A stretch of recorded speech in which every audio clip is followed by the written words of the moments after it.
Hi friends, this is Justin. Welcome to learn and leave it. റോമിലെ തിരക്കേറിയ ഒരു തെരുവിലൂടെ നിങ്ങൾ നടക്കുകയാണെന്ന് കരുതുക.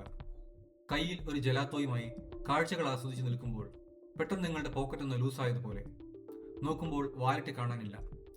സഹായത്തിനായി നിങ്ങൾ ചുറ്റും നോക്കുമ്പോൾ അപ്പോൾ അതാ മുൻപിൽ 5ഓളം വ്യത്യസ്ത യൂണിഫോമുകൾ. ഈ 5 വ്യത്യസ്ത യൂണിഫോമുകളിൽ ഉദ്യോഗസ്ഥരിൽ ആരോടാണ് നിങ്ങൾ പറയുക? എമർജൻസി നമ്പറായ 112 വിളിക്കുമ്പോൾ ഇവരിൽ ആരാണ് റെസ്പോണ്ട് ചെയ്യുക? ഇറ്റലിയിലെ ഈ 5 തരം വ്യത്യസ്ത പോലീസ് സേനകൾ ഒരു പരേഡല്ല, ഇതൊരു വലിയ മിസ്റ്ററിയാണ്. സ്വാഗതം ലേൺ ആൻഡ് ലീവ് ഇറ്റിലേക്ക്. ഇറ്റലിയിലെ നിയമങ്ങളും സിസ്റ്റവും ജീവിതവും ലളിതമായി മനസ്സിലാക്കാൻ സഹായിക്കുന്ന നമ്മുടെ ലീവ് ഇറ്റ് സെഗ്മെൻറ്റിലെ ആദ്യ വീഡിയോകളിൽ ഒന്നാണിത്. എന്തുകൊണ്ടാണ് ഇറ്റലി ഇത്രയധികം പോലീസ് സേനകൾക്കായി കോടിക്കണക്കിന് യൂറോ ചിലവാക്കുന്നത്? നമ്മുടെ നാട്ടിലെ മിലിറ്ററി പോലീസിനെ പോലെ തോന്നിക്കുന്ന, എന്നാൽ സാധാരണക്കാരെ വരെ അറസ്റ്റ് ചെയ്യാൻ അധികാരമുള്ള കരബിനിയറുകൾ, ടാക്സ് വെട്ടിപ്പുകാരെ പിടിക്കാൻ മെഷീൻ ഗണ്ണുകളും യുദ്ധക്കപ്പലുകളും ഉപയോഗിക്കുന്ന ഗ്വാർഡിയ ദി ഫിനാൻസ, പിന്നെ കുടിയേറ്റക്കാരായ മലയാളികളെ സംബന്ധിച്ചിടത്തോളം ജീവിതത്തിലെ ഏറ്റവും നിർണായകമായ, അതേസമയം കുറച്ച് പരിഭ്രമത്തോടെ കേൾക്കുന്ന ആ വാക്ക് ക്വെസ്തൂറ. നിങ്ങളുടെ പെർമെസോ ദി സൊജോർണോ അഥവാ റെസിഡൻസ് പെർമിറ്റ് തീരുമാനിക്കുന്ന ഈ ക്വെസ്തൂറ ശരിക്കും എന്താണ്? ഹൈവേയിൽ 300 കിലോമീറ്റർ വേഗതയിൽ പായുന്ന ലംബോർഗിനി കാറുകൾ ഉപയോഗിക്കുന്നത് സിനിമയിലെ പോലെ കള്ളന്മാരെ ചേസ് ചെയ്ത് പിടിക്കാനാണോ? അതോ മറ്റെന്തെങ്കിലും ജീവൻ രക്ഷാ ദൗത്യത്തിനാണോ? നാറ്റോയിലും ഇന്റർപോളിലും ഇറ്റാലിയൻ പോലീസ് വഹിക്കുന്ന ആഗോള പങ്കെന്താണ്? ഇറ്റലിയിൽ പഠിക്കാൻ വന്നവരായാലും ജോലി ചെയ്യുന്നവരായാലും അല്ലെങ്കിൽ ഇറ്റലി ഒരു സ്വപ്നമായി കാണുന്നവരായാലും ഇവിടുത്തെ നിയമവ്യവസ്ഥയെക്കുറിച്ചും ഇമിഗ്രേഷൻ പവർ സ്ട്രക്ചറിനെക്കുറിച്ചും കൃത്യമായി മനസ്സിലാക്കാൻ ഈ വീഡിയോ അവസാനം വരെ കാണുക. എന്തുകൊണ്ടാണ് ഇറ്റലിയിൽ ഇത്രയധികം പോലീസ് സേനകൾ? അതിനുത്തരം ചരിത്രത്തിലാണ്. 1861 ഒന്നാകുന്നതിന് മുൻപ് ഇറ്റലി പല പല ചെറിയ രാജ്യങ്ങളായിരുന്നു. ഓരോന്നിനും സ്വന്തം സൈന്യവും നിയമങ്ങളും ഉണ്ടായിരുന്നു. രാജ്യം ഒന്നായപ്പോൾ പഴയ സേനകളെ ഇല്ലാതാക്കുന്നതിന് പകരം അവർക്ക് പുതിയ ചുമതലകൾ നൽകുകയാണ് ചെയ്തത്. പക്ഷേ ഇതിനു പിൻപിൽ മറ്റൊരു പ്രധാന കാരണമുണ്ട്: ഫ്രാഗ്മെന്റേഷൻ ഓഫ് പവർ. പഴയ കാലത്തെ സ്വേച്ഛാധിപത്യം ഒഴിവാക്കാൻ ഒരു സേനയ്ക്ക് മാത്രമായി അധികാരം നൽകുന്നതിന് പകരം ഓരോ സേനയും പരസ്പരം നിയന്ത്രിക്കുന്ന ചെക്സ് ആൻഡ് ബാലൻസസ് രീതിയിലാണ് ഇത് ക്രമീകരിച്ചിരിക്കുന്നത്. തെരുവിൽ നിങ്ങൾ ആദ്യം ശ്രദ്ധിക്കുന്നത് കരബിനിയറികളെ ആയിരിക്കും. ഇവർ വെറും പോലീസുകാരല്ല, ഇറ്റാലിയൻ സായുധ സേനയുടെ 4ാമത്തെ വിഭാഗമായ സൈനികരാണ്. നമ്മുടെ നാട്ടിലെ മിലിറ്ററി പോലീസിനെ പോലെയാണിവർ. പക്ഷേ സാധാരണക്കാരെ അറസ്റ്റ് ചെയ്യാനുള്ള സിവിൽ അധികാരങ്ങളും ഇവർക്കുണ്ട്. ഇവരുടെ ഓഫീസുകൾക്ക് കസേർമ എന്നാണ് പറയുക. എന്തുകൊണ്ടാണ് ഇവരെ കരബിനിയറി എന്ന് വിളിക്കുന്നത് എന്ന് നിങ്ങൾ എപ്പോഴെങ്കിലും ചിന്തിച്ചിട്ടുണ്ടോ? ഈ പേരിന് പിന്നിൽ നൂറ്റാണ്ടുകൾ പഴക്കമുള്ള ഒരു ചരിത്രമുണ്ട്. 1814 കിങ് വിക്ടർ ഇമ്മാനുവൽ ഒന്നാമൻ ഈ സേനയ്ക്ക് രൂപം നൽകിയപ്പോൾ അവർ ഉപയോഗിച്ചിരുന്ന പ്രധാന ആയുധം കാർബൈൻ എന്ന് വിളിക്കപ്പെടുന്ന ഒരു തരം ചെറിയ റൈഫിളായിരുന്നു. ഈ കാർബൈൻ തോക്കുകൾ സ്ഥിരമായി ഉപയോഗിച്ചിരുന്ന സൈനികർ ആയതുകൊണ്ടാണ് ഇവർക്ക് കരബിനിയറി എന്ന പേര് ലഭിച്ചത്. നമ്മുടെ നാട്ടിലെ പഴയ കാലത്തെ പട്ടാളം എന്ന് കേൾക്കുമ്പോൾ മനസ്സിൽ വരുന്ന ആ ഒരു ഗാംഭീര്യം ഈ പേരിനുണ്ട്. തോക്കിന്റെ പേരിൽ നിന്നും ഒരു സേനയ്ക്ക് പേര് ലഭിക്കുക എന്നത് തന്നെ വലിയൊരു പ്രത്യേകതയാണ്. കാലം മാറിയപ്പോൾ അവരുടെ ആയുധങ്ങളും മാറി. പണ്ട് കാർബൈൻ തോക്കുകളും വലിയ വാളുകളുമായിരുന്നു അവരുടെ അടയാളമെങ്കിൽ ഇന്ന് ഇവർ ലോകപ്രശസ്തമായ ബറേട്ട 92 FS പിസ്റ്റളുകളാണ് ഉപയോഗിക്കുന്നത്. എങ്കിലും 200 വർഷങ്ങൾക്ക് മുൻപ് ലഭിച്ച ആ പഴയ പേരും പാരമ്പര്യവും ഇന്നും അവർ അഭിമാനത്തോടെ കാത്തു സൂക്ഷിക്കുന്നു. ഇറ്റാലിയൻ തെരുവുകളിൽ കറുത്ത യൂണിഫോമിൽ വെള്ള ക്രോസ് ബെൽറ്റും ധരിച്ചു നിൽക്കുന്ന ഇവരെ കാണുമ്പോൾ അവർ വെറും പോലീസുകാരല്ല, ഒരു വലിയ സൈനിക പാരമ്പര്യത്തിന്റെ ഭാഗമാണെന്ന് ഇപ്പോൾ നിങ്ങൾക്ക് മനസ്സിലായില്ലേ? ഇവർക്ക് വലിയൊരു ആഗോള റോളുണ്ട്. സൈനിക പദവിയുള്ളതിനാൽ നാറ്റോയിൽ ഇറ്റലിയെ പ്രതിനിധീകരിക്കുന്നത് ഇറ്റാലിയൻ സായുധ സേനയുടെ ഭാഗമായ കരബിനിയറിയാണ്. കൊസോവോ തുടങ്ങിയ രാജ്യങ്ങളിലെ സമാധാന ദൗത്യങ്ങളിൽ സ്റ്റെബിലിറ്റി പോലീസ് യൂണിറ്റ്സായി ഇവർ പ്രവർത്തിക്കുന്നു. അതുപോലെ സൈനികർക്ക് ട്രെയിനിങ് നൽകുന്നതിലും ഇവർക്ക് വലിയ പങ്കുണ്ട്. നെപ്പോളിയന്റെ കാലത്തെ ഓർമ്മിപ്പിക്കുന്ന ഇവരുടെ ലുച്ചേർണ എന്ന പ്രത്യേക തൊപ്പി ഇന്ന് ഇറ്റലിയുടെ ഒരു ദേശീയ ഐക്കൺ കൂടിയാണ്. ഇറ്റലിയിലെ വലിയ നഗരങ്ങൾ മുതൽ ഏറ്റവും ചെറിയ മലയോര ഗ്രാമങ്ങളിൽ വരെ ഇവരുടെ സേവനം ലഭ്യമാണ്. ഈ വിപുലമായ സാന്നിധ്യമാണ് ജനങ്ങൾക്കിടയിൽ ഇവർക്ക് ഇത്രയും വലിയ വിശ്വാസ്യത നൽകുന്നത്.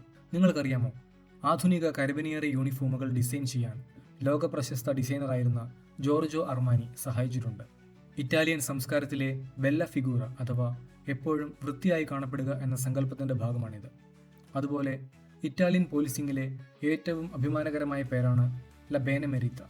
ഇതിൻ്റെ അർത്ഥം അർഹതയുള്ളവർ ദ ഡിസേർവിംഗ് മെറിറ്റോറിയസ് വൺസ് എന്നാണ്. 1864 മുതൽ ഇറ്റലിക്കാർക്കിടയിൽ ഏറ്റവും കൂടുതൽ വിശ്വാസ്യതയും അന്തസ്സുമുള്ള സേവന വിഭാഗമായി കരബനിയേറി മാറിയതുകൊണ്ടാണ് ഇവരെ ഈ ബഹുമതി പേരിൽ വിളിക്കുന്നത്.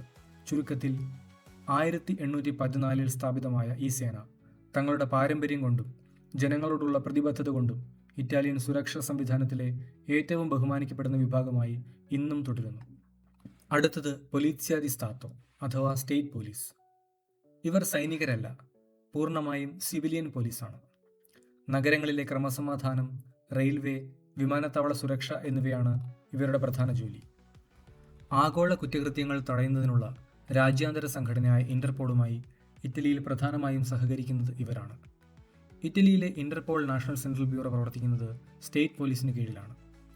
അന്താരാഷ്ട്ര പിടികിട്ടാപ്പുള്ളികളെ പിടികൂടാനും അന്വേഷണങ്ങൾ ഏകോപിപ്പിക്കാനും ഇവർ ഇന്റർപോളിന്റെ ഔദ്യോഗിക പ്രതിനിധികളായി പ്രവർത്തിക്കുന്നു.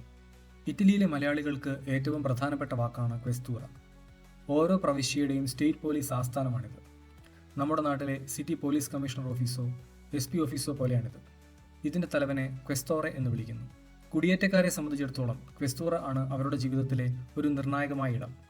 താമസാനുമതി രേഖയായ പെർമിസോ ദി സൊജോർണോ അപേക്ഷിക്കാനും പുതുക്കാനും നിങ്ങൾ പോകേണ്ടത് ഇവിടെയാണ്. ഒരാൾക്ക് ഇറ്റലിയിൽ തുടരാനാകുമോ എന്ന് തീരുമാനിക്കുന്നത് ഇവിടുത്തെ ഇമിഗ്രേഷൻ ഓഫീസാണ്. ഈ ഓഫീസ് നേരിട്ട് യൂറോപ്യൻ യൂണിയൻ ഇന്റർപോൾ ഡേറ്റാബേസുകളുമായി ബന്ധപ്പെട്ട് കുറ്റവാളികളെ കണ്ടെത്താനും സഹായിക്കുന്നു. ഇവരുടെ തന്നെ ഭാഗമാണ് പൊലീസിയ സ്ത്രദാലെ. ചുരുക്കത്തിൽ ഇവർ പോൾ സ്ത്രാദ എന്നും അറിയപ്പെടുന്നു. നമ്മൾ നേരത്തെ കണ്ട സിവിലിയൻ പോലീസായ പൊലീസിയ ദി സ്റ്റാത്തോയുടെ ഒരു പ്രത്യേക വിഭാഗമാണിത്. പ്രധാന പോലീസ് സേന നഗരങ്ങളിലെ ക്രമസമാധാനം നോക്കുമ്പോൾ വിശാലമായ ഹൈവേകളിലെ അധികാരം ഈ 24,000-ൽ പരം വരുന്ന ഉദ്യോഗസ്ഥർക്കാണ്. നമ്മുടെ നാട്ടിലെ ഹൈവേ പോലീസിനെ പോലെയാണിവർ. പക്ഷേ നിയമലംഘനങ്ങൾ തടയാനും സങ്കീർണമായ റെസ്ക്യൂ ഓപ്പറേഷൻസ് നടത്താനും ഇവർക്ക് കൂടുതൽ പരിശീലനവും സ്കിൽ സെറ്റുകളുമുണ്ട്. ഏതാണ്ട് 7,000-ലധികം കിലോമീറ്ററുകൾ നീളമുള്ള മോട്ടോർവേകളും അതായത് ഓട്ടോസ്ട്രാദകളും നഗരങ്ങൾക്ക് പുറത്തുള്ള പ്രധാന റോഡുകളുമാണ് ഇവരുടെ പരിധിയിൽ വരുന്നത്. വെറുതെ സ്പീഡ് നോക്കി ഫൈൻ അടിക്കുക മാത്രമല്ല ഇവരുടെ ജോലി. അപകട റിപ്പോർട്ടുകൾ തയ്യാറാക്കുക, ട്രാഫിക് നിയന്ത്രിക്കുക, റോഡ് സുരക്ഷയ്ക്കായി എസ്കോർട്ടുകൾ പോവുക എന്നിവയെല്ലാം ഇവരുടെ ചുമതലയാണ്. ഇറ്റലിയിലെ പൊലീസിയ സ്ത്രദാലയുടെ പക്കൽ 2 ലംബോർഗിനി ഹുറാക്കാൻ കാറുകളുണ്ട്. പക്ഷേ ഇത് ഫാസ്റ്റ് ആൻഡ് ഫ്യൂരിയസ് സ്റ്റൈലിൽ കള്ളന്മാരെ ചേസ് ചെയ്ത് പിടിക്കാനല്ല. ഈ കാറിൻ്റെ മുൻവശത്തുള്ള ലഗേജ് ഭാഗം ഒന്ന് ശ്രദ്ധിച്ചാൽ അവിടെ അത്യാധുനികമായ ഒരു റെഫ്രിജറേഷൻ സിസ്റ്റം കാണാം. നമ്മൾ ട്രാഫിക് എന്ന മലയാളം സിനിമയിൽ കണ്ടതുപോലെ അത്യാസന്ന നിലയിലുള്ള രോഗികൾക്കായി ട്രാൻസ്പ്ലാന്റേഷൻ ആവശ്യമായ ഓർഗൻസ് അതിവേഗത്തിൽ ആശുപത്രികളിൽ എത്തിക്കാനാണത്. ജീവിതത്തിനും മരണത്തിനുമിടയിലുള്ള ആ നിർണായക നിമിഷങ്ങളിൽ 610 കുതിരശക്തിയുള്ള ഈ കരുത്തൻ വാഹനം 300 കിലോമീറ്ററിൽ പരം വേഗതയിൽ കുതിച്ചു പായുന്നു. ഈ അത്ഭുത ദൗത്യത്തിലൂടെ ഇതുവരെ 200-ലധികം വിലപ്പെട്ട ജീവനുകളാണ് ഇറ്റലിയിൽ രക്ഷിക്കപ്പെട്ടിട്ടുള്ളത്. ഇറ്റലിയിലെ ഏറ്റവും കരുത്തുറ്റ മറ്റൊരു വിഭാഗമാണ് ഗ്വാർദിയ ദി ഫിനാൻസ. മറ്റു രാജ്യങ്ങളിൽ ടാക്സ് പോലീസ് എന്നത് വെറും അക്കൗണ്ടന്റുമാരാണെങ്കിൽ ഇറ്റലിയിൽ ഇവർക്ക് സൈനിക പദവിയും മെഷീൻ ഗണ്ണുകളും സ്വന്തമായി നാവികസേനയും വ്യോമസേനയുമുണ്ട്.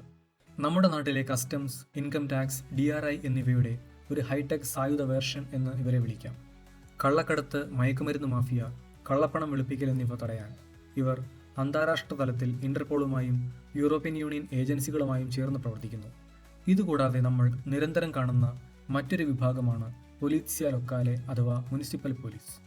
ഇവർ ഓരോ മുനിസിപ്പാലിറ്റിയുടെയോ മേയറുടെയോ കീഴിലാണ് പ്രവർത്തിക്കുന്നത്.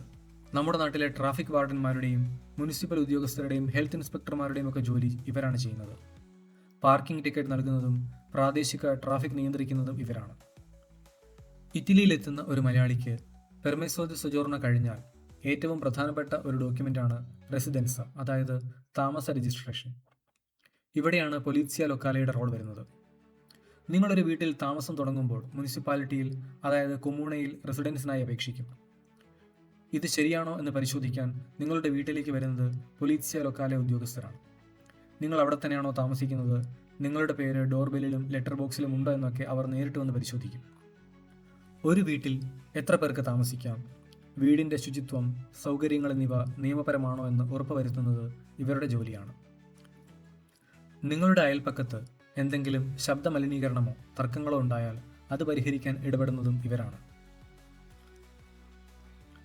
ചുരുക്കത്തിൽ, നിങ്ങൾ ഇറ്റലിയിൽ ഒരു വീട്ടിൽ താമസിക്കാൻ തുടങ്ങുമ്പോൾ നിങ്ങളുടെ ജീവിതത്തെ നേരിട്ട് ബാധിക്കുന്ന വിഭാഗമാണിത്.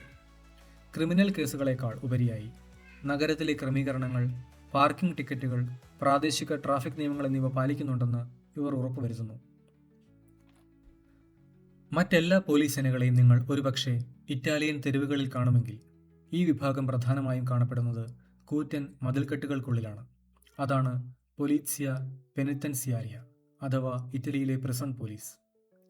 നമ്മുടെ നാട്ടിലെ ജയിൽ വകുപ്പ് ചെയ്യുന്ന ജോലി തന്നെയാണ് ഇവരും ചെയ്യുന്നത്. പക്ഷേ ഇവർ ഇറ്റലിയിലെ ഒരു പ്രധാന ദേശീയ പോലീസ് സേനയാണ്. ഇറ്റലിയിലെ ജയിലുകളുടെ സുരക്ഷ ഉറപ്പാക്കുക, അവിടുത്തെ അന്തേവാസികളെ നിയന്ത്രിക്കുക എന്നിവയാണ് ഇവരുടെ പ്രധാന ചുമതല. ഇവരുടെ ജോലി അത്ര നിസ്സാരമല്ല. അതീവ സങ്കീർണമായ സാഹചര്യങ്ങളിലൂടെ ഈ സേന കടന്നുപോയിട്ടുണ്ട്.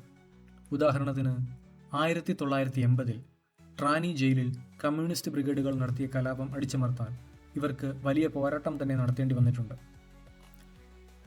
യഥാർത്ഥത്തിൽ ഇറ്റാലിയൻ നിയമ സംവിധാനത്തിലെ അവസാന കണ്ണിയാണിവർ എന്ന് പറയാം.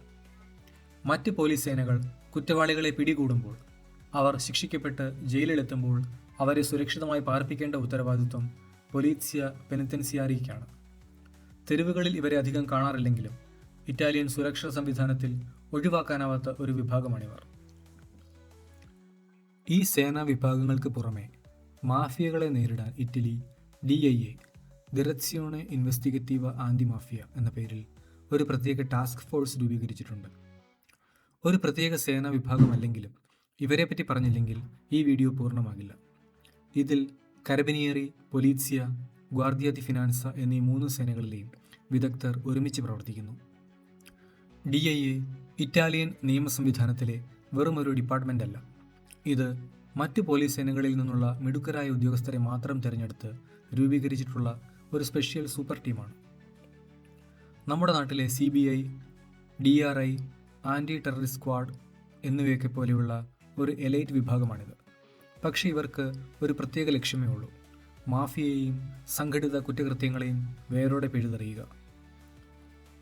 സിനിമകളിൽ കാണുന്നത് പോലെ വെടിയുണ്ടകളല്ല, മറിച്ച് എക്സൽ ഷീറ്റുകളാണ് DIAയുടെ ആയുധമെന്ന് വേണമെങ്കിൽ പറയാം. ഇറ്റലി കാലങ്ങളായി പിന്തുടരുന്ന ഫോളോ ദ മണി എന്ന ഐതിഹാസിക തന്ത്രമാണ് DIAയും ഉപയോഗിക്കുന്നത്. മാഫിയയുടെ താഴെത്തട്ടിലുള്ള ഗുണ്ടകളെ പിടിക്കുന്നതിന് പകരം അവരുടെ സാമ്പത്തിക അടിത്തറയാണ് ഇവർ ലക്ഷ്യം വയ്ക്കുന്നത്. ഏലിയോസ് പോലെയുള്ള അത്യാധുനിക സോഫ്റ്റ്വെയറുകൾ ഉപയോഗിച്ച് സംശയാസ്പദമായ പണമിടപാടുകൾ ഇവർ ട്രാക്ക് ചെയ്യുന്നു. ഒരു കുറ്റകൃത്യം നടക്കുന്നതിന് മുൻപേ മാഫിയയുടെ വീടുകളും ബിസിനസ്സുകളും ലക്ഷറി കാറുകളും പിടിച്ചെടുത്ത് അവരെ സാമ്പത്തികമായി ശ്വാസം മുട്ടിക്കുക എന്നതാണ് ഇവരുടെ രീതി. മാഫിയയുടെ കയ്യിലുള്ള തോക്കിനേക്കാൾ അവരുടെ പണത്തെയാണ് DIA പേടിക്കുന്നത്. പണത്തിൻ്റെ വഴി തടഞ്ഞാൽ മാഫിയ ശ്വാസം മുട്ടി മരിക്കുമെന്ന് ഇവർക്കറിയാം. ആധുനിക കുറ്റകൃത്യങ്ങൾ അതിർത്തികൾ കടന്നുള്ളവയായതുകൊണ്ട് DIA ഒരു അന്താരാഷ്ട്ര കണ്ണിയായും പ്രവർത്തിക്കുന്നു. രാജ്യാന്തര കുറ്റവാളികളെ കണ്ടെത്താൻ പൊലീസിയ ദി സ്താത്തോ നടത്തുന്ന ഇന്റർപോൾ നാഷണൽ സെൻട്രൽ ബ്യൂറോയുമായി ചേർന്ന് DIA പ്രവർത്തിക്കുന്നു. നാറ്റോയിൽ ഇറ്റലിയെ പ്രതിനിധീകരിക്കുന്നത് സൈനിക പദവിയുള്ള കരബിനിയേറിയാണെങ്കിലും ആഗോള സുരക്ഷയെ ബാധിക്കുന്ന മാഫിയ പ്രവർത്തനങ്ങളെക്കുറിച്ചുള്ള വിവരങ്ങൾ കൈമാറാൻ DIA സഹായിക്കുന്നു. 30 രാജ്യങ്ങളിൽ പരം പടർന്നു കിടക്കുന്ന സംഘടിത കുറ്റകൃത്യങ്ങൾക്കെതിരെ പോരാടുന്ന യൂറോപ്യൻ യൂണിയന്റെ പ്രത്യേക നെറ്റ്വർക്കിന് നേതൃത്വം നൽകുന്നത് DIAയാണ്. എന്തിനാണ് 3 വ്യത്യസ്ത സേനകളിൽ നിന്നുള്ളവരെ ഒരുമിച്ച് ഒരു ടീമിൽ ചേർക്കുന്നത്? ഇതൊരു സുരക്ഷാ കവചമാണ്. സിവിലിയൻ പോലീസിനെയും മിലിറ്ററി പോലീസിനെയും ഒരുപോലെ ഉൾപ്പെടുത്തുന്നതിലൂടെ ഒരു വിഭാഗത്തെ മാഫിയ സ്വാധീനിച്ചാൽ പോലും അത് മറ്റുള്ളവരുടെ ശ്രദ്ധയിൽപ്പെടുമെന്ന് ഇറ്റലി ഉറപ്പുവരുത്തുന്നു. ഈ ഒരു ചെക്സ് ആൻഡ് ബാലൻസ് സംവിധാനമാണ് DIAയെ ലോകത്തിലെ തന്നെ ഏറ്റവും മികച്ച മാഫിയ വിരുദ്ധ വിഭാഗങ്ങളിൽ ഒന്നാക്കി മാറ്റുന്നത്. വ്യത്യസ്ത നിറത്തിലുള്ള യൂണിഫോമുകളും സങ്കീർണമായ സംവിധാനങ്ങളും കണ്ട് ഇറ്റലിയിലെ പോലീസ് സംവിധാനം ഒരു മിസ്റ്ററിയായി തോന്നാം. എന്നാൽ സൈനികരായാലും സിവിലിയന്മാരായാലും ഇറ്റാലിയൻ ചരിത്രത്തിൻ്റെയും സുരക്ഷയുടെയും ഭാഗമാണവർ. നിങ്ങൾ ഇറ്റലിയിൽ ഒരു വിദേശിയാണെങ്കിൽ അടിയന്തര സാഹചര്യങ്ങളിൽ 112 എന്ന നമ്പറിൽ വിളിക്കാം. ഈ സിസ്റ്റം ഓട്ടോമാറ്റിക്കായി കോൾ ശരിയായ വിഭാഗത്തിലേക്ക് തിരിച്ചുവിടുന്നു. കൂടാതെ ഇറ്റാലിയൻ ഭാഷ അറിയാത്തവർക്കായി വിവിധ ഭാഷകളിൽ സംസാരിക്കാനുള്ള മൾട്ടിലിംഗ്വൽ സപ്പോർട്ട് 112 ലഭ്യമാകുന്നു. അടുത്ത തവണ ഇറ്റലിയിലെ ഒരു തെരുവിൽ പൊലീസിയ എന്നെഴുതിയ ഒരു ലംബോർഗിനിയോ മനോഹരമായ യൂണിഫോംസ് ധരിച്ച ഉദ്യോഗസ്ഥരെയോ കണ്ടാൽ ആരാണെന്നും എന്തിനാണെന്നും നിങ്ങൾക്ക് ഇപ്പോൾ വ്യക്തമായി അറിയാം. അപ്പോൾ ഇറ്റാലിയൻ പോലീസിംഗിലെ ഈ നിഗൂഢമായ ലോകത്തെക്കുറിച്ച് ഇപ്പോൾ നിങ്ങൾക്കൊരു ഏകദേശ ധാരണ ലഭിച്ചു എന്ന് കരുതുന്നു. ഇറ്റലിയിലെ ജീവിതവും ലൈഫ് സ്റ്റൈലും ലളിതമായി മനസ്സിലാക്കാൻ സഹായിക്കുന്ന നമ്മുടെ ലിവിറ്റ് സെഗ്മെൻറ്റിലെ മറ്റ് വീഡിയോകളും കാണാൻ മറക്കരുത്. Thanks for watching.